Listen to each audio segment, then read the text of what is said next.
Hi, and welcome to another episode of Hot Takes with me, the Silver Fox. And in this episode, we're going to take a look at a woman who was very traumatised by going to a support group for people who had been R-worded and finding that someone in the group was a man. Not what she was expecting.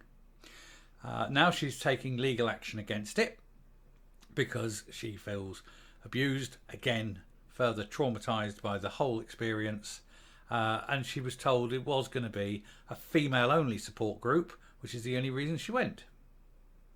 So you can imagine how she felt when she turned up and there is a man. Pretending to be a woman, but a man nonetheless. So we'll have a look at this article and discuss this. But it's appalling. Should never have happened, I think. But let's have a look. So here's the article.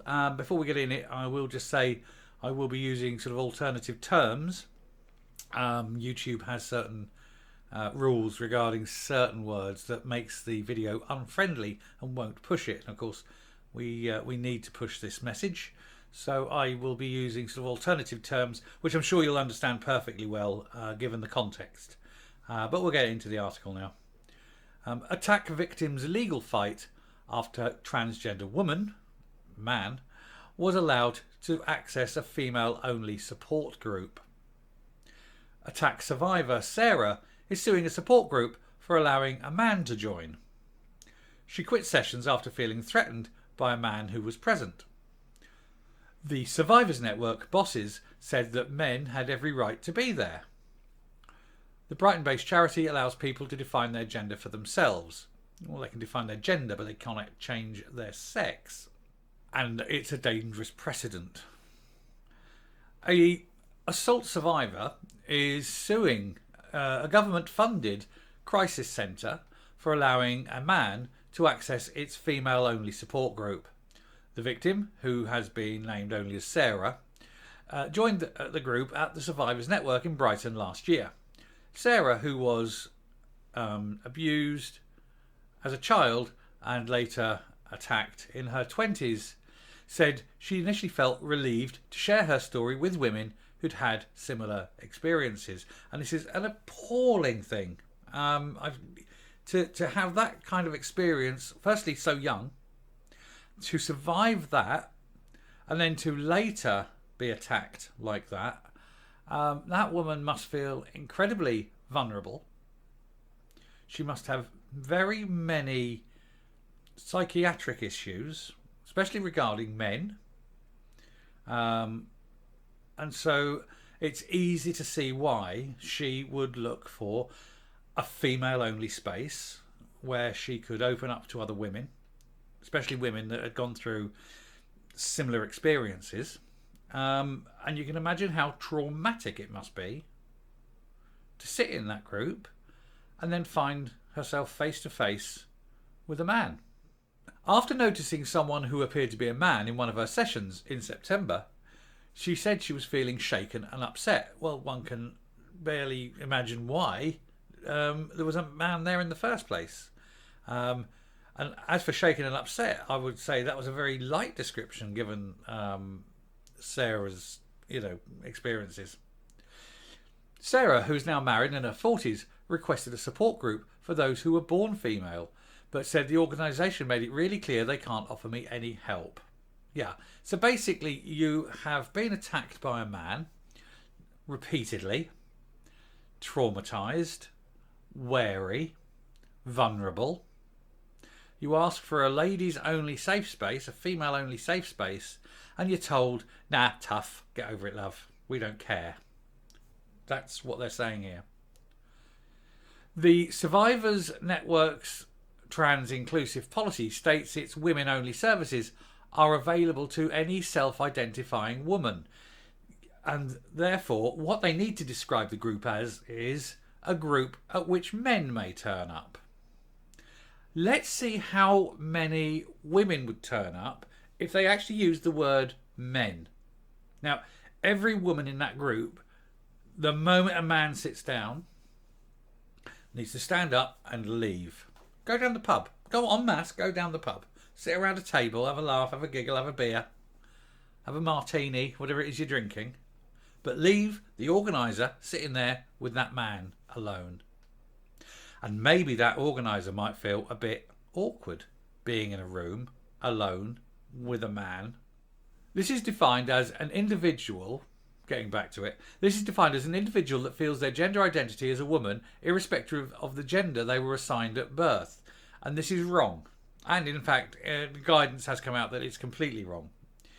Sarah, who was abused by a family friend and later attacked by a man she knew, so two different people, she has told the Mail on Sunday, I completely support trans people's right to live how they want to live, but in practice, women who have been AR'd are now being left to get on with it on their own because of the approach of these groups are now taking to please men.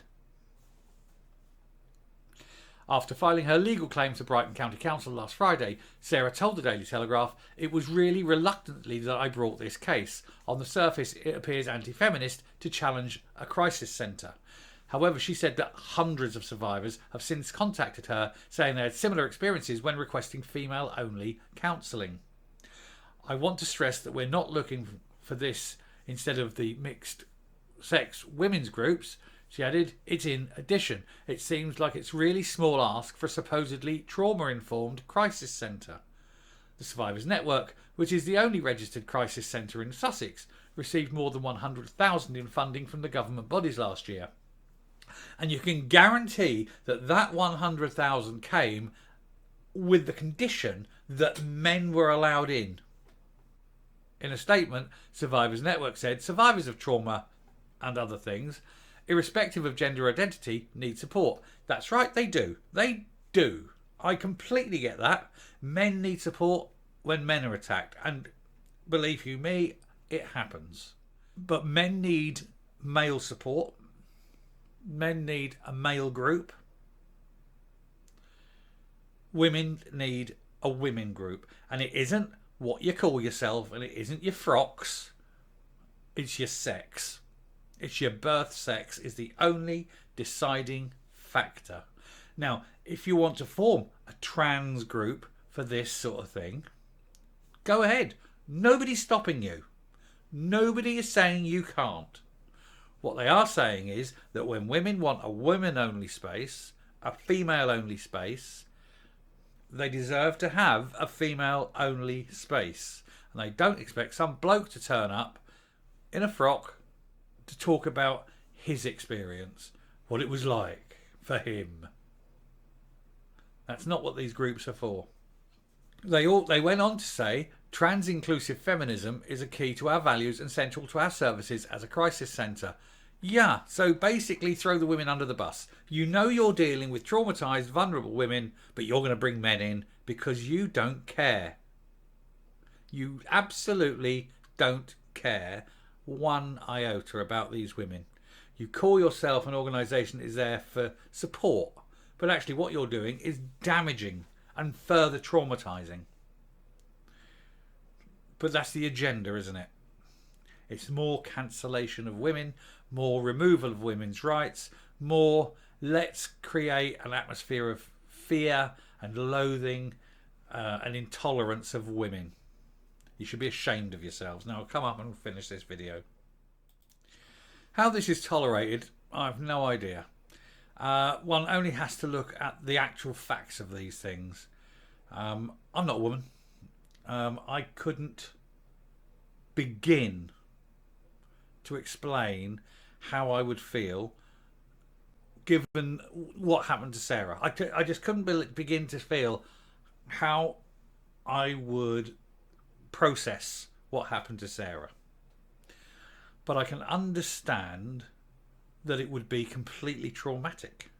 I can understand why she would want a female-only space. And I can understand that she deserves a female-only space. Why do the trans continually want to involve themselves in female-only spaces? They're not female. They never will be. If they want a centre where they can discuss whatever's happened to them with others like them, that's fine. They can do it on a Tuesday night. They can have the men's one on a Monday night, they have the trans on a Tuesday, the women on a Wednesday. You can have a mixed group on a Thursday for those who are able to summon the courage to do that. That's fine. Nobody is saying that they're going to exclude you from care or from counselling, whatever your sex, gender, whatever. But it's got to be available as a single sex experience. To be anything else is perverse. But yet again, it's the trans lobby trying to cancel women, trying to say that their experience of this is the same as a woman's experience of this. Let me tell you, no it isn't. No it isn't. It's completely different. Anyway, I shall round off there. Didn't get angry this time. I'm just more annoyed than angered. I wish Sarah the best of luck in her case. Hope she wins. Hope she takes them for everything they've got, and then forces a change of sort of management, and that the new people who run it, they will organise it along sex lines, not gender lines. And so you'll have female groups, not female-like groups. Anyway, if you like what you see on the channel, please hit the subscribe button. Ring the bell for notifications of future output. Leave a like, leave a comment. And until next time, dear friends, stay safe, stay well, and goodbye.